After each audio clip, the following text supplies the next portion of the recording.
looking at the Artemis II rocket and spacecraft at Launch Pad 39B at NASA's Kennedy Space Center. Teams concluded a wet dress rehearsal early this morning. Today, we'll discuss the test and next steps. Welcome, and thank you for joining us today live from the Space Coast of Florida. We are joined this afternoon by several NASA managers to share more details about how the test went and what's up next.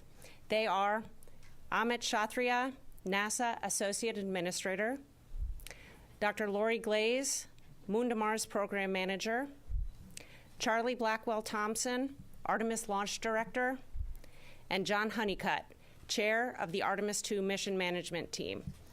We'll have some brief opening remarks, and then we'll take your questions from both those of you here in the room and on the phone. And a reminder for those on the phone, you can get into the question queue by pressing *1. And with that, we'll start with Amit. Thanks, Rachel. Thanks, everyone, for joining us, and really a big thanks to the media for helping bring the world this incredible mission. We're happy to join you as quickly as we can, coming off of the test last night. When I reflect on where we are today, I think about the team, the hands on the hardware, the countless hours of the challenges overcome, all the teamwork that has brought us to this point. I'm very, very grateful and proud of the team for doing that. I know the administrator shares that. The wet dress rehearsal we had last night was a critical milestone on the way to Artemis II. That was the reason we went to the pad, was to do this test. It allowed our teams to test all the systems required in the all-up configuration. I think it's clear based on what we saw in real time, we're now targeting no earlier than a March for Artemis II launch. The Artemis II astronauts have been released from quarantine this morning. They remain in Houston. I want to extend my deepest gratitude to every team member who worked tirelessly on the wet dress rehearsal and all the critical steps that brought us to this point. Really, I mean, it was an incredible effort from so many people to get to this point. Their dedication, expertise, and perseverance has paved the way for us to enter a new launch window. Every challenge that all of you overcame and every detail you perfected led us here, and this milestone is a testament to your incredible work. We're going to review all the data as expected. We just got off console. Charlie got off a little bit later than the rest of us, but we'll review the data, address the items we saw during the wet dress that need future work, and we'll set another series of integrated tests as we go forward, and we'll gather everything we need, and we'll update you as soon as we can. I also want to personally extend my gratitude to this team here. We're missing some of the key team members, but they did just an incredible job getting through that test last night. We had challenges throughout, but the way they managed themselves with poise and dignity and got as much data as we could while the vehicle was in the test configuration, really just a phenomenal job. So really, really grateful to them, and I'd like to hand it over to Dr. Glaze to give you the real details.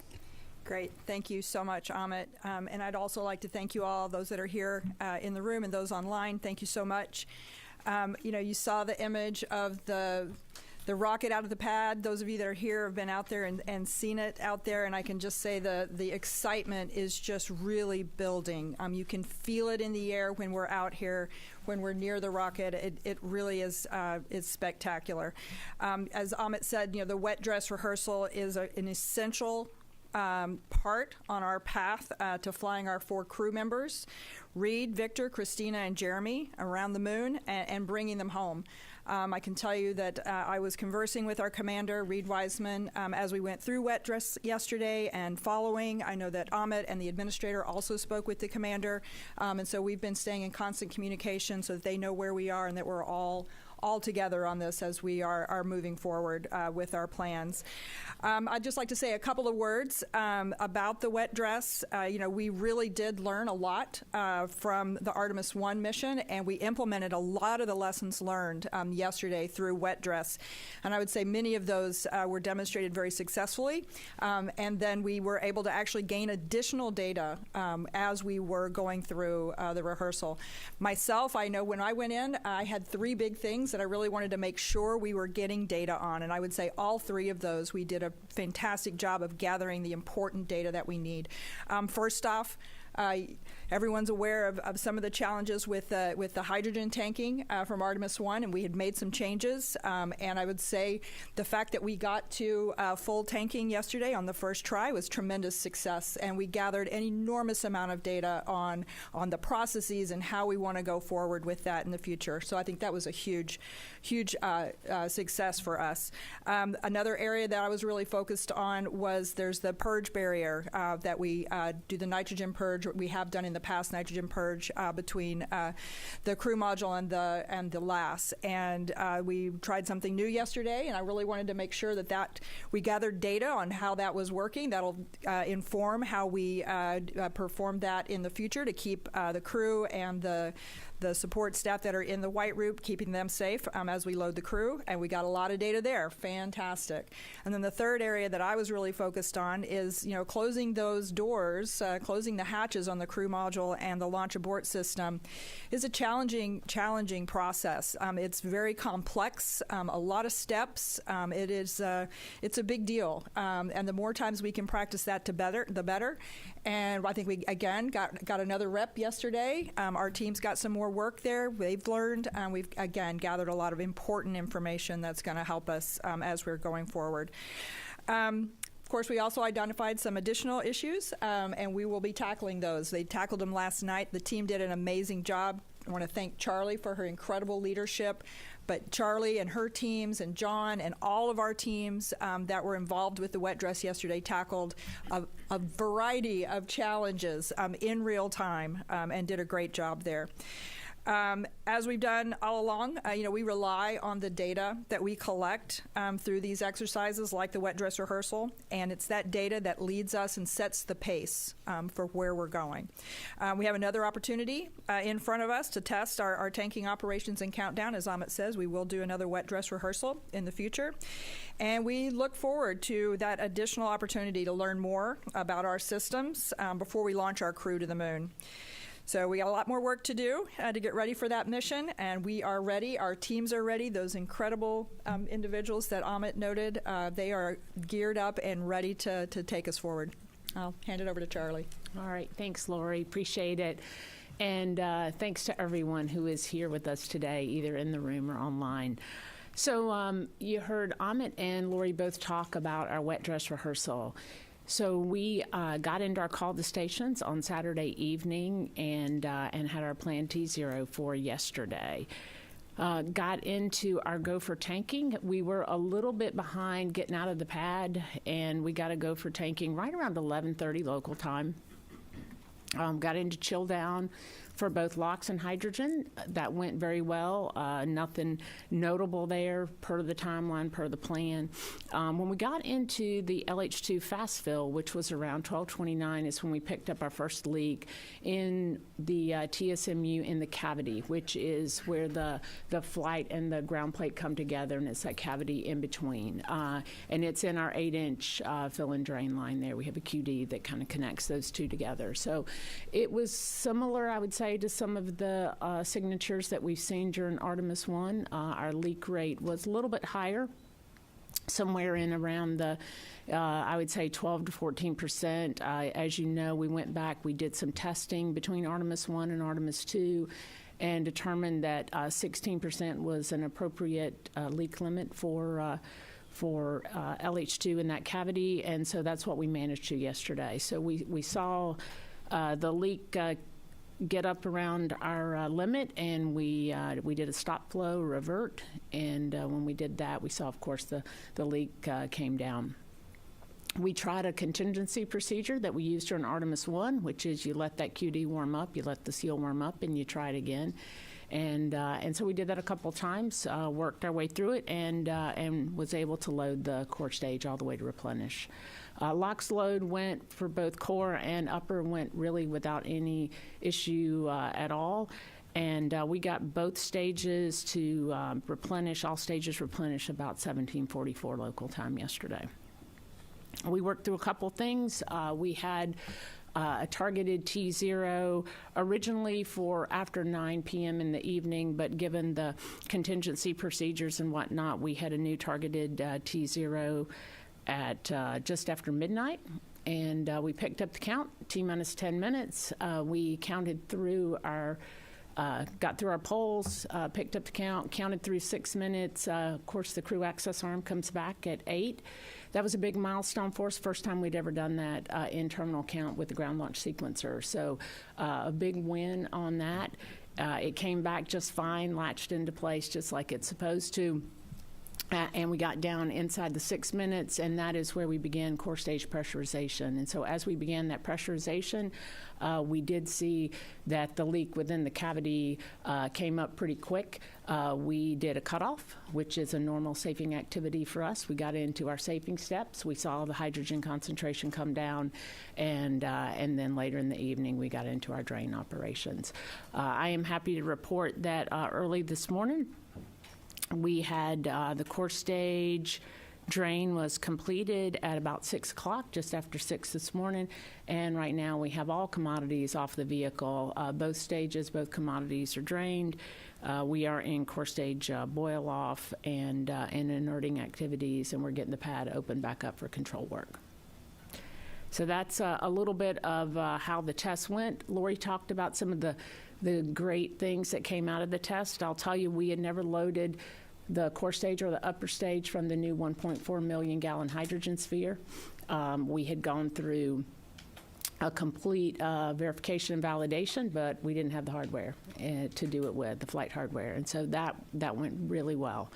The lessons learned from how we do the sequencers in the software also went well yesterday. Already talked about locks and the CAA. And then the replenish valve. Those of you who were around for Artemis I, remember we had to send a red crew to the pad for the replenish valve, and we made some design modifications on that valve, and it worked flawlessly yesterday. And so that went really good. Lori talked about the breathing air injection that we had for the service module purge, and that was a late mod that we did. Again, worked really well while we had the closeout crew out at the pad, and we were able to do a full closeout of the crew module. So all in all, a very successful day for us on many fronts, and then on a couple of others, we got some work we got to go do. And we're going to go do it. We'll figure it out, and we'll be back here talking to you once again about when we're going to target our next wet dress and the results from that. And with that, I'll hand it over to John. Thank you, Charlie. Yeah, so this was the first opportunity for us to get the integrated stack for Artemis II on the launch pad with all the systems working together, and see it loaded full of the oxidizer and the fuel, and get through the countdown operations. It was a great demonstration for the hardware and for the team relative to performance. To me, the big takeaway was we got a chance for the rocket to talk to us, and it did just that. Test gave us exactly what we needed. It was an opportunity for us to wring out the system as well as the team before we ask our crew to go fly on launch day. I'm always particularly proud about the rigor that our teams put into reviewing the data. They stay hungry all the time, and I've been talking to some of them on the phone this morning about looking at data and what we're looking for, and just sharing some thoughts there. Going to the MMT was in place ahead of tanking operations, providing guidance to the launch director at our planned checkpoints that included the tanking operations as well as the go for terminal count. We also provided guidance on a couple other points, which I would say were minor risk acceptance items along the way. And that's, that's the big part of what the MMT does, is provides risk assessment and approves risk or not. And finally, I'll wrap it up by saying I fully support the agency's decision and the plan we've got moving forward. Rachel, back to you. All right, it's time now for questions. We'll start here in the room, and then we have several already waiting in our question queue on the phone. Another reminder for those on the phone, you can get into the question queue with *1. And with that, let's start over here with Marcia Dunn. Hello, Marcia Dunn, Associated Press. 3 years seems like a long time, enough time to wring out any hydrogen leak problems. Why wasn't there more aggressive testing checks since Artemis I? And sorry, I'm just losing my thought here. If you could just explain how you can still be having the same problem 3 years later. Thanks. In my old job as the course day or the SLS manager, after Artemis I and the challenges we had with the leaks, we took a pretty aggressive approach, as Charlie mentioned, to do some component level testing with these valves and the seals, and try to understand their behavior and their tolerance for surface finish and FOD or debris or scratches or something like that, right? And so we got a good handle on that relative to how we install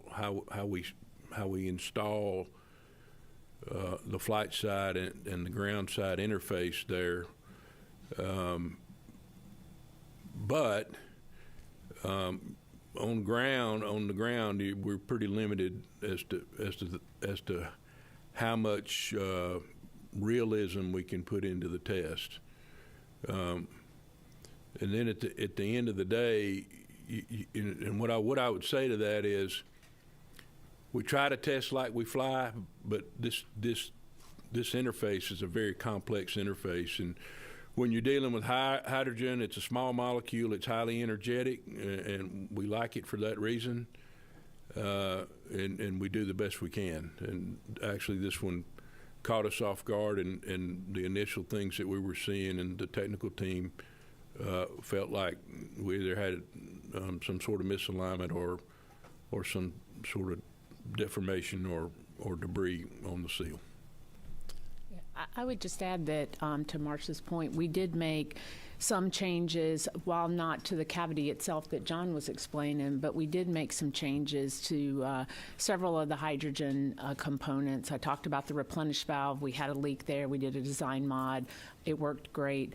We also made some changes. If you remember from Artemis I, we also had changes in what I would call the back of the plate, in the purge can and in the debris plate. We changed the flex hose design that comes into the back of that plate. We took the way that some of the hardware was mounted and made it hard welds into the plate. We also took off some of the things that had a cantilevered load. That was some improvements we made during Artemis I, but we did make overall improvements to the ground side of the plate, and we did not see any hydrogen leaks there yesterday. So those two areas were things that were lessons learned from Artemis I that were incorporated, and they tested out really well yesterday. And it was the first chance we got to do that test in this environment. Okay, we'll go behind Marcia to Bill Harwood. Thanks very much. Bill Harwood, CBS News, with three very quick but related questions. And I know you can't answer them, but I'm going to ask them anyway. What is the earliest you think you could do another WDR? I know that's an open question. If a rollback is ultimately required for whatever reason, would that rule out the March window? And finally, if the original leak you saw during fast fill, hydrogen fast fill, has showed up on launch day, and you got the tanks filled using your technique, and you never had that problem when you pressurized the tank, would you have been good to go with the original leak, or was that a we're out of here no matter what on launch day? Thanks. I'll let you answer the last one first. I'll take. So where would we have been on launch day? If we were able to use our contingency procedures and we had launch window left, and we haven't gone and done the deep dive on all the timelines to see exactly where we would have landed, but certainly if we were within our parameters for launch day, within our allowable 16%, and you had not had the issue when you pressurized during terminal count, you would have been within your launch commit criteria and certainly could have been go for launch. Yes, I'll take a couple of the other ones there. The first question about the second wet dress rehearsal. We are, a few hours off of completing the wet dress from yesterday. Our teams have a lot of data they need to assess. We need to put together what the plan is and the various tests in addition to wet dress. What else do we want to do between now and then? So there's a variety of things that need to be taken into consideration. So at this time, I don't have a date for when that will be, but we certainly will let you know as soon as it gets scheduled. I'll make sure everybody knows. I don't expect it'll take us too long to get to that point, but we are still in the process of assessing the data that we collected yesterday and developing the plan. We do believe that we do have contingency pad access now available to us, and that it appears at this point that the work that's in front of us can be conducted out at the pad, and that's what we anticipate. I don't know if you wanted to add anything to that, Charlie. So I would say a couple things, right? During Artemis I, we found out that we can do some work on these plates at the pad. Now, I had hoped that we did not have to demonstrate that again for Artemis II, but we showed that we can go do this work at the pad and be ready for launch. And so that's I would say the first order of business this afternoon when we're done here is for the team to start looking at what that would take and how we'd get into that configuration. Of course, as Lori said, we'll let the data drive us in terms of what the work is in that cavity. But we'll start putting that plan together today. So that's the first part is I think, yes, we can do that out at the pad. The other is that we do have contingency pad access. We developed it for a reason, and that was so that we could do our FTS reset for our clock with the range. And so we have that equipment available to us, and we have it laid into our nominal plan should we need to bridge launch periods between 17 and 18. All right, we'll go here in the front row, and then we'll go to a few on the phone. Hi, everybody. I'm James, our local reporter at Channel 6. So given that you're waiting one more month at least until launch, how's the pressure feel amongst yourselves to finally fly the crew, get them around the moon, especially considering the administration wants to land on the moon in just 2 years? Thank you. Sure. I mean, we feel the pressure to make sure that we're listening to the machine and we're doing the right thing for the crew. I would tell you that we put that pressure on ourselves to be successful, but we don't feel any schedule pressure on this particular subject, specifically for Artemis II, other than the learnings we're going to get from flying SLS and Orion again. There's not, from the production side, there's not particular components that we're waiting on to process the Artemis III hardware. Of course, we're doing major development activities with the lander and the spacesuits, which are, kind of separate from these things, but the Artemis III core stage will be delivered to the Cape. At least the top 4 fits will be delivered here in a few months. We put eyes on the seat command and service module at the ONC. They're in TVAC testing right now. They're ready to be joined. All we have to do is append the new heat shield, which we developed and is qualified and ready to go. So that production activity is occurring separate from the launch activity for Artemis II. However, if we do have learnings from Artemis II, obviously we'll have to cut that into the design. And so we're just we're just doing our normal business, but cranking out hardware for the subsequent flights as we proceed with this launch. All right, we'll take a few questions from the phone before coming back here into the room, and we'll start with Jeff Faust with Space News. Hey, good afternoon. Wondering if you could provide a little bit more details about the hatch issue that you reported during closeout activities on the pad last night. Exactly what was going on, and why is the hatch closure apparently a pretty complicated, involved thing that made it one of the top priorities you wanted to check out in the wet dress? Thanks. Yeah, so I'll comment on that. So the reason we wanted to check out the hatch during the wet dress is just there is limited opportunity to go do that with the integrated vehicle. And we had an opportunity during CDDT for the first time, but the environment's a little bit different being out at the pad. And yes, it's the same hatch, closes the same way, but there's something unique and different about being out at the pad in a cryogenically fueled environment of the rocket that is underneath. And so we wanted to take that opportunity to have the closeout crew demonstrate that.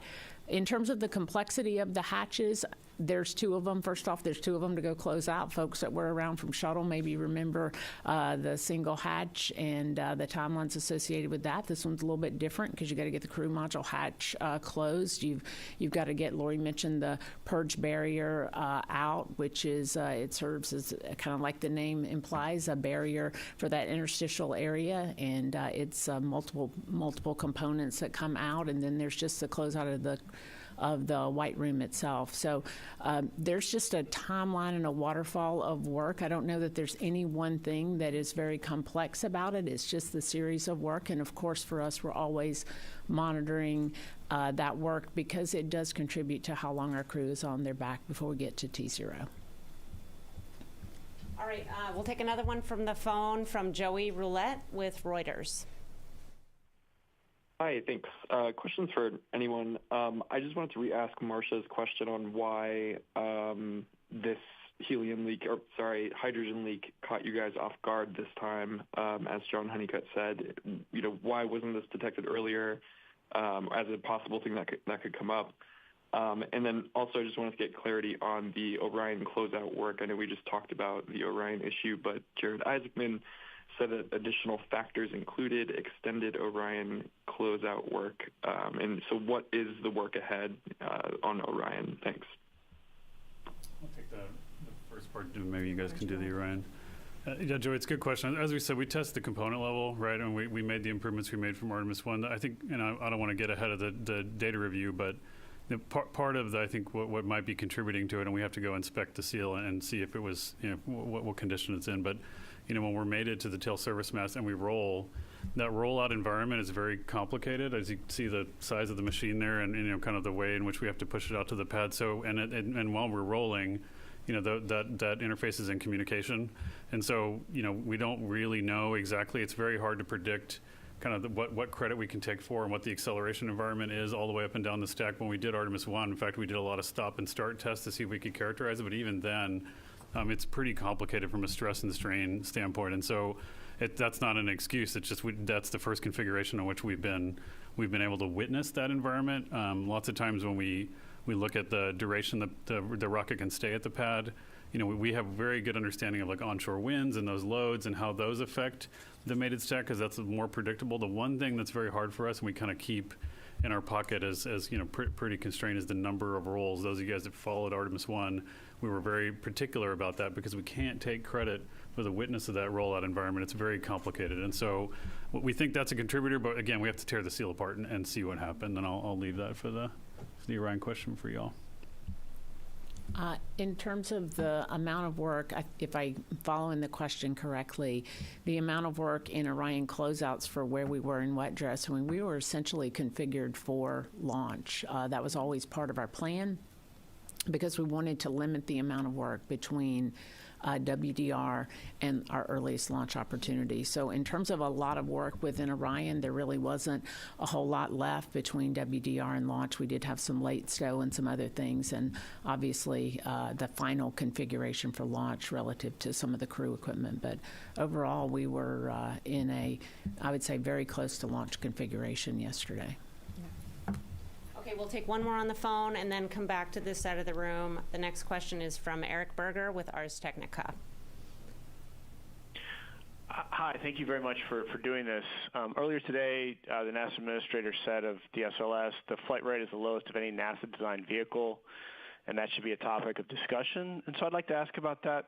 Going back to the green run years ago, I think that this is maybe the 7th or 8th time the SLS rocket has been fueled, at least the core stage, and all of these tankings have been pretty adventurous. So I'm just wondering, given the low flight rate, do you think launching this rocket is ever going to be more than an experimental process? Thank you. I'll take that one, Eric. It's a great question. And I think, you're right. The flight rate is not, it's long. 3 years. It was brought up by Marcia earlier. That's a long time between the first test and the second all-up test. Of course, we've been testing across the board, in different configurations. This vehicle is designed to, or at least our test campaign is designed to conduct these all-up tests. We do component and other level testing where we do this tank pressure testing when we machine and manufacture the test. So we do get that data. But, to be fair, it is going to be experimental because going to the moon in this configuration with the energies we're dealing with and every time we do it, these are very bespoke components. They're in many cases made by incredible craftsmen. And so, the geometries of them, even though they're within tolerances, each one of them is different. Honeycutt said earlier, this is the first time this particular machine has borne witness to cryogens and how it breathes and how it vents and how it wants to leak is something we have to characterize. And so every time we do it, we're going to have to do that separately. This is the configuration that we need, the energies we need in order to achieve these near-term missions.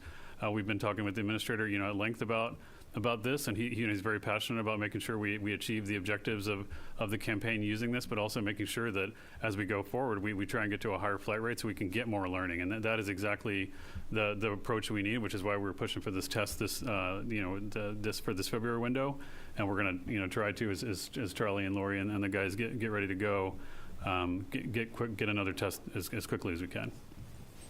Okay, let's go to this side of the room. We'll start here in the front. I'm Philip Sloss. I think for Charlie, just to try and get a little bit more color on what you saw yesterday with the hydrogen concentrations in the umbilical cavity, because when we first saw it, we first saw the report, you were up to about 55% or somewhere in that neighborhood. Did you see elevated hydrogen concentration throughout fast fill, or did you see a change near the point where you tripped the limit? And then were you seeing any difference between the flows through the fill and drain line and the bleed line, either in that space of time, or again, you talked about getting into pressurization at T-minus 6 minutes.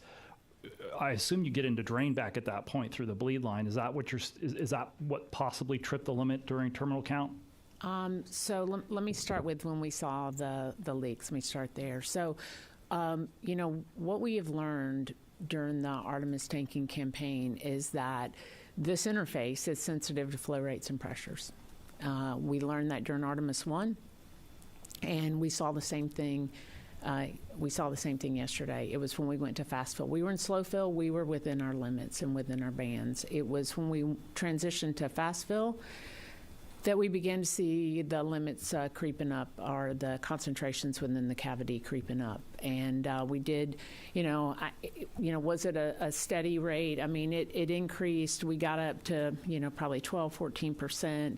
And then when we got close to the 16%, that's when we did stop flow and revert, and decided to invoke our procedure for letting that interface warm up and then retrying it again. During Artemis I, we found that sometimes that was very successful. I mean, that's a pressure-assisted seal, so sometimes letting it warm up and then putting some more pressure across it, you'll see the seal improve. And so that was the goal yesterday. When we tried it the second time, the performance was pretty similar. We have the ability, and what we do in that case is that we are actually pressurizing in the storage area, in the sphere itself, and we're kind of using that pressure to, hydrogen's light, and so you put some pressure in the system and kind of push it, as we say, push it up the hill. And so we started out with a lower pressure, but as we put additional pressure and got back closer to our fast fill rates, we started to see the leak. And so it was, I would say, in and around the 12 to, when we got up to 16%, we would take action. We saw that through the 3 different contingencies, but we were able to manage it. We would manage it with the pressure, get back within your leak rate in the cavity or get close to it. And so that's how we managed to get all the way to replenish. In terms of when we saw the spike in the leak, it was in terminal count. It was as we began to pressurize the tank, and whether that came from through the 8-inch or the 4-inch bleed, we really need to get into the plate and take a look, and we'll know more, in a few days when we get in there. So it'd be hard to say at this point. Again, the team's going through the data, so if you ask me tomorrow, I might have a better answer. But right now, I'd tell you that based on the timing, it looked like in real time that it was likely through the 8-inch. Could have been the 4 though. So we'll take a look at all that and see what was going on there. But it did go up, and it went up very quickly, and so we knew that we had something there we didn't understand. That's why the operator immediately gave a cutoff, and we got into safing. Okay, we'll go to Irene Klotz here, and then Will Robinson-Smith, and then we'll take a few more from the phone. Hi, Irene Klotz with Aviation Week. I have a question first for Charlie or John. You ended up adjusting the timing for the wet dress because of the cold, but then did the wet dress in the really cold. Can you just explain a little bit about what you were doing during those 2 days, and if there was any equipment or systems that were close to like qualification limits because of the cold? And for Amit, did the Falcon 9 upper stage anomaly yesterday do anything for your planning for Crew 12 launch? Thanks. I'll do the Falcon 9 first, guys, then hand it to you guys. Yeah, thanks, Irene. Yeah, we did. SpaceX did a report as soon as it happened on a Starlink flight that they had an upper stage anomaly. They're working that with the FAA. So I don't want to get in front of that. The FAA is the lead investigative body. We do have our teams with commercial crew embedded in that investigation. And so in terms of how it affects our plans for Crew 12, et cetera, we're pressing towards our Crew 12 window. We're planning towards, just a week, a little bit more than a week from now to start that preparation. But again, that's going to be contingent on the return to flight rationale, which we're heavily partnered with both the FAA and SpaceX. All right, the 2 days that we delayed wet dress. So let me say a couple things that weren't part of your question, but I'm really proud of the team that worked so hard to get to wet dress early. Right, we looked at what we could do to get there early. Our team had the work done. We were prepared to do wet dress 2 days earlier than we actually did it. And so that actually ended up being a wonderful thing. Now, the weather wasn't so wonderful, right? We were in unprecedented cold here in the state of Florida. We were very deliberate about looking at the weather and determining if we were in a configuration to do the test. Originally would have been, our T0 would have been Saturday evening when we ended up doing our call to stations. If you recall, on Saturday evening it was very cold and it was very windy, and we did look at the weather and look at our criteria. The main criteria there for a wet dress, which is different than launch. On launch day you absolutely have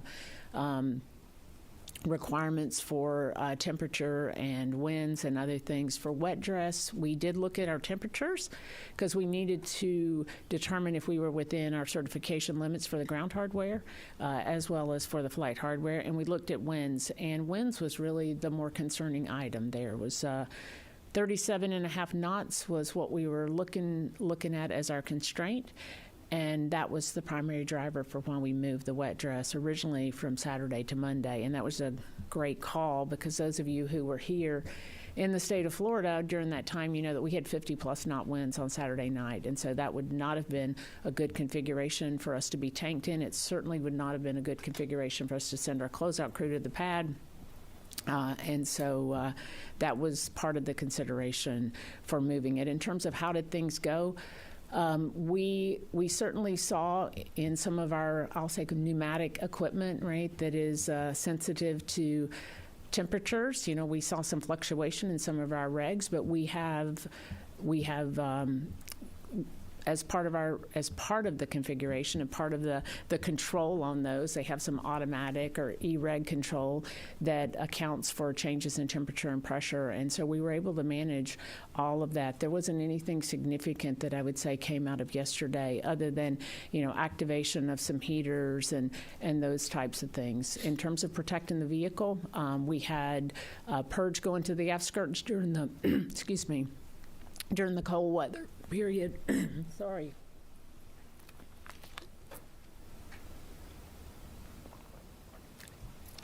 Sorry about that. We had purge go into the vehicle. We had heaters configured. So in terms of taking care of the hardware at the pad, we had all the right things in place. Okay, let's go over here to Will Robinson-Smith.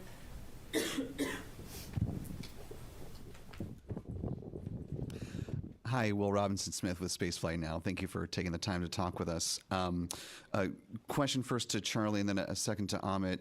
For Charlie, in the blog post that came out sort of summarizing wet dress yesterday, it mentioned that there were troubleshooting issues regarding to audio comms across the ground teams that have been present for the past few weeks, including during WDR.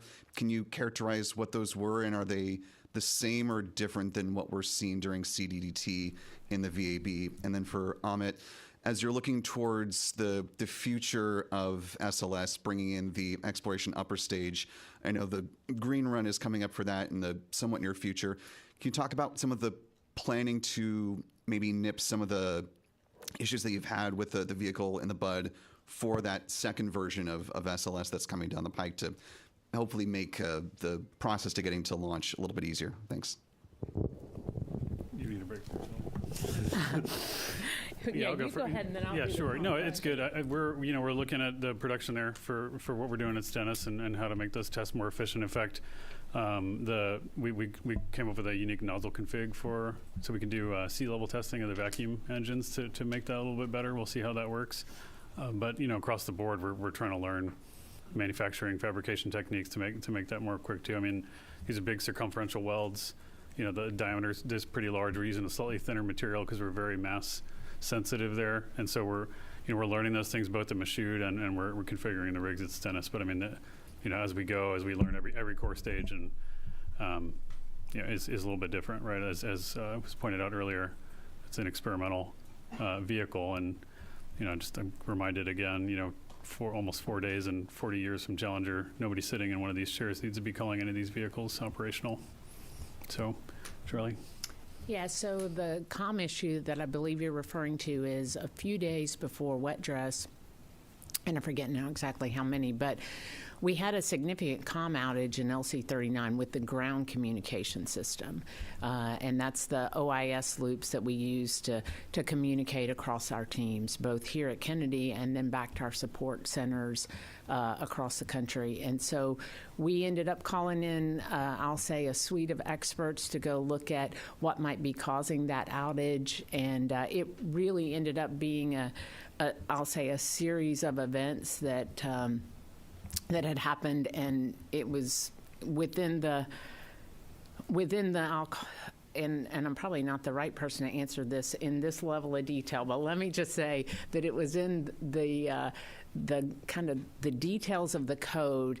It was an edge case where you had a series of events that had to line up just perfect, and they did, and it ended up taking out our one of our LC-39 communication servers. So the team did a great job, pulled in a lot of experts, including the supplier of this equipment and NASA experts from across the country.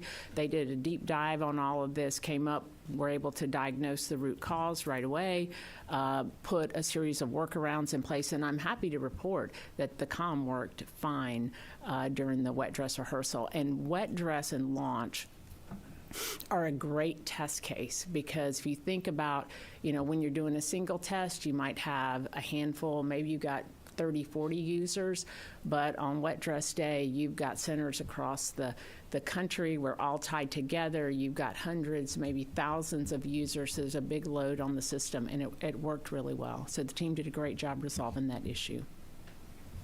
Okay, we'll go back to the phone bridge, and we'll take a question from Micah Maidenberg with the Wall Street Journal.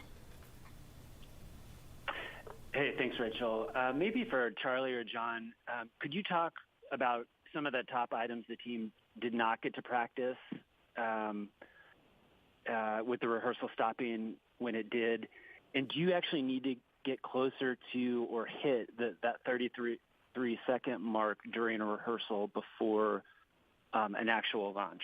Thanks a lot. Maybe it's a good Honeycutt question. I'll take it. So what are the things that we didn't get to do yesterday that we wanted to do?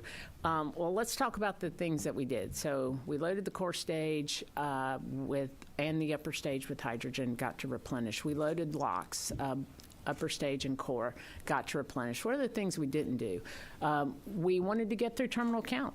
We wanted to get inside of terminal count. We wanted to hold, and we wanted to verify our 3-minute hold capability, which is that you've got all of your cryoprop systems in a launch-ready state, and you can hold them there for up to 3 minutes. And we wanted to demonstrate that capability. we wanted to demonstrate a recycle, which is we would go down, have a planned cutoff in the countdown, come back and retarget a new T0 and be able to demonstrate that within the launch window. Didn't get a chance to do that. And then we would come down, do the handoff to ALS, and then cut off shortly thereafter. So I would say those are probably the three things that we had intended to do yesterday that we did not get an opportunity to do. And we'll target doing those in the next wet dress. The next question is from Denise Chow with NBC News. Hi, thanks so much. It sounds like for now work will be happening out at the pad, but I was curious if you have any early indications yet about whether you might need to roll back to the VAB. And then if you guys need it, are there launch opportunities beyond April that are available?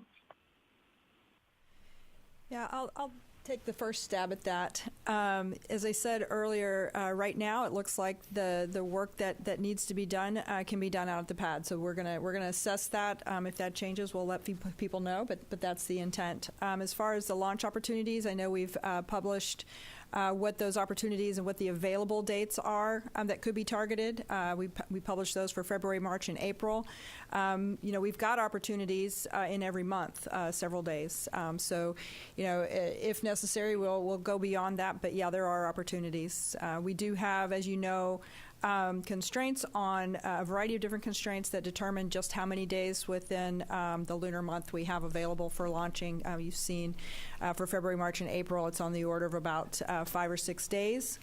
It'll be something similar. It varies month to month, but yes, there are additional opportunities. Okay, next on the phone we have Anthony Leone with Spectrum 13. Hello, and thank you very much for taking our call today. With the leak issues that Artemis 1 and 2 have faced, will this reinforce NASA's consideration of using a different vehicle for Artemis 3, such as Blue Origin's Blue Moon lunar lander, which was something that then acting Administrator Sean Duffy talked about? Thank you. Yeah, sure. So we are, of course, heavily partnered with Blue Origin and SpaceX and other super heavy lift launch vehicle providers. They're integral to our architecture. So we're going to continue to partner with them and share learnings and implement and cut them into our mission plans. So that's certainly true. Changing commodity on SLS or changing the design in that severe way will probably disable the production significantly. And make a change, you expect a change. We're as discussed earlier. It's hard enough for us to get into a flight-like configuration in a lot of these tests, and so now putting a big design square wave into it, I'm not sure would have the value that we'd expect. What we really want to do is let industry innovate on their own machines, and then when they're ready to support our missions, we'll cut them into the architecture and use them as we need to. Okay, next on the phone we have Marcia Smith with Space Policy Online. Thanks so much. Could you tell us how long you can keep the stack out at the pad? And I seem to recall that on Artemis 1, one of the factors was you needed to change the batteries on the flight termination system. Is that still an issue this time, or have you found a way around that? Sure. There are some batteries with flight termination that will need servicing, but we talked earlier about the pad access that we now have available for Artemis 2. That was a lesson learned from Artemis 1. So there are some things that we can do servicing out at the pad. I will say that we do have other batteries. For example, the inner cryogenic propulsion stage, our upper stage, that those batteries will need to be serviced at some point. And so that if we go beyond the March time window, we probably would have to roll back in order to access those batteries. That's anticipated right now. So, yeah. Did you want to add to that, Charlie? No, I think you covered it. Okay, we'll take one more on the phone and then come back into the room. Next question is from Josh Dinner with Space.com. Hi, thank you so much. Just a clarification question. You mentioned the quick disconnect. Is that the same component that caused issues with Artemis 1? And is it a piece of ground equipment that would have been refurbished or replaced after that launch? Or is it the same physical piece of hardware? So it's different hardware on the flight side. It's same. The major components are similar on the ground side. There's probably some small parts and things like that that get refreshed. Okay, we'll come back to the room here in the white sweater.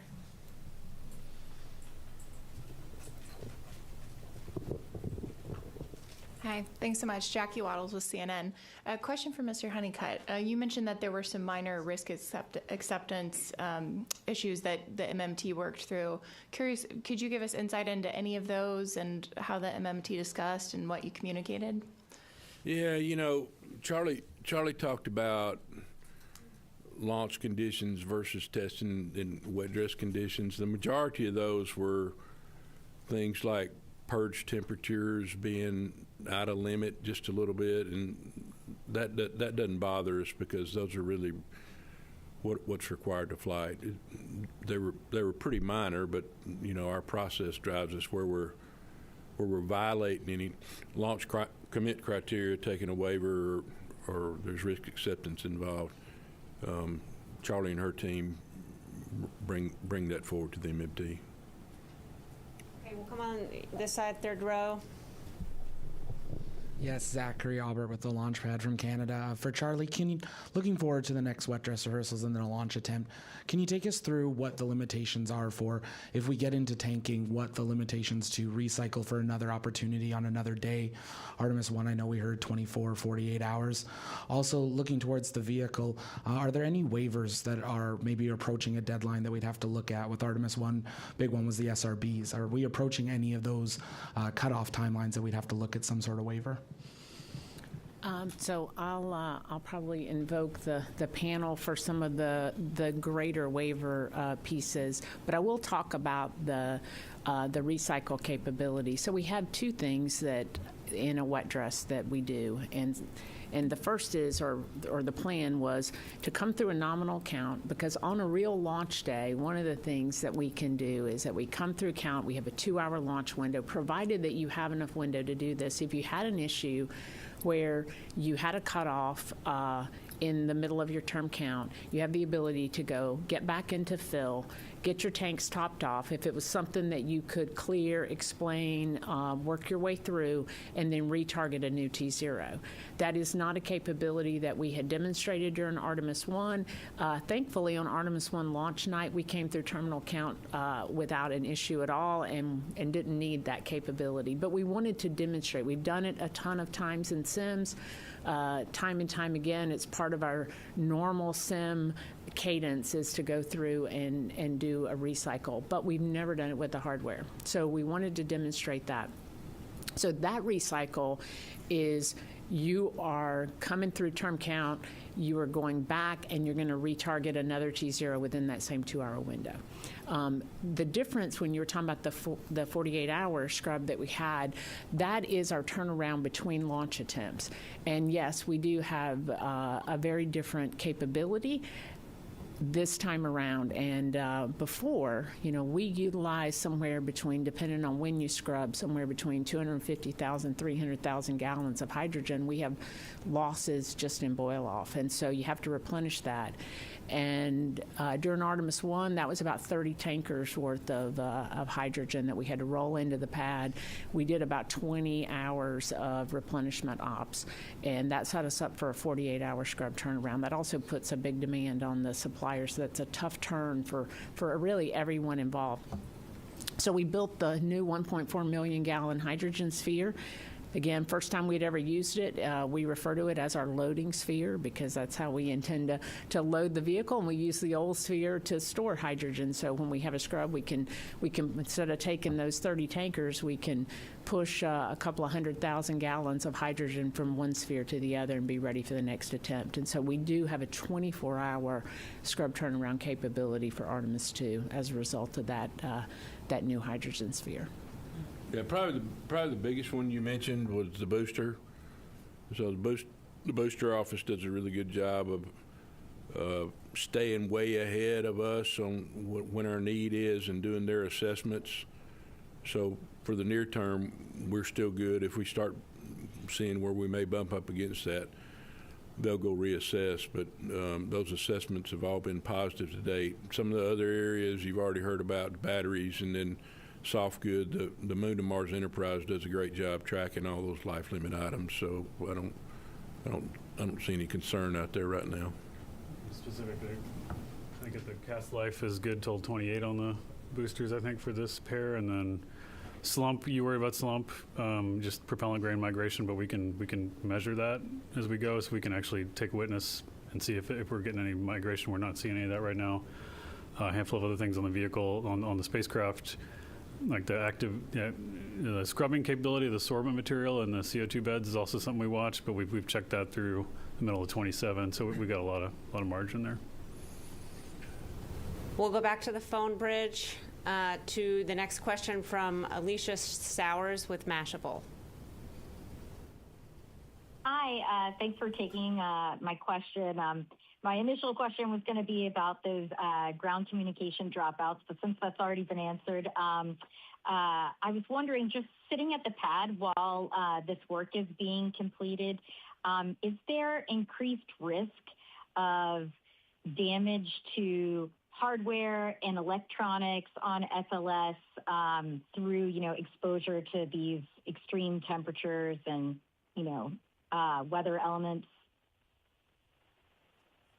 Take a shot and I'll hand it over to John. So one of the things about having space hardware is, that tank is rated for hydrogen at minus 423 degrees. So when you stack that up against a local forecast of 25 to 27, there's certainly things we take into account as it relates to fly-in. But sitting out at the pad, it's in pretty good shape, especially with the purges on the vehicle.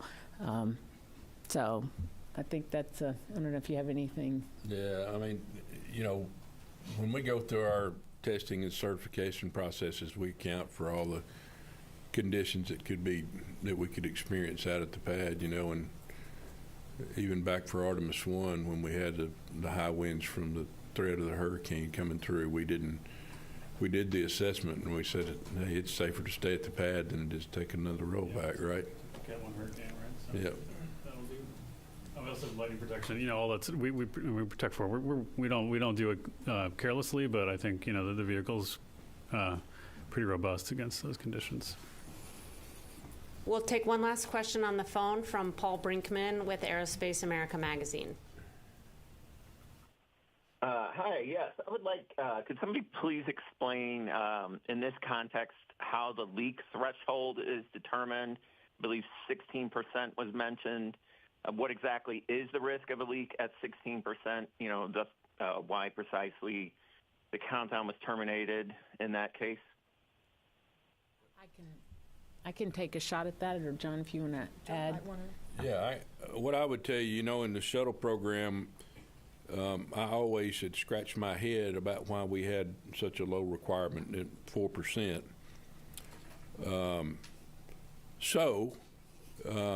We challenged the team to go back and do testing relative to that. These small volumes, what I think it helps you to understand where we have these leaks. They're purged.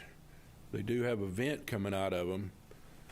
Obviously, at somewhere the leak's concentration's 100%, but when you get a leak, it mixes with the purge and then it vents to atmosphere. So we wanted to understand how these small volumes are operate, and what the threat and what kind of energy you can have, and whether you can have just some sort of a small flame front that can't sustain itself, or something much worse than that. And when we did those tests, and it was fascinating to go through the data review with the team and see the imagery that they got. But that's where we got comfortable with this 16% limit. I can assure you we had some margin associated with that too. If you got something else, go ahead. I was just going to say, we were really fortunate that one of the things that the SLS program they came up with a test campaign that actually looked at that cavity, the characteristics of the cavity, the purge in the cavity, and introduced, and this was with an outside test agency, that introduced hydrogen to see when you could actually get it to ignite. And at 16%, you could not, and that's what the limits were based on. It was based on test data. All right, that's all the time we have for today. I want to thank our participants for being here today. We will share more progress on our Artemis blog, so you can stay tuned there for additional updates. And thank you for joining us.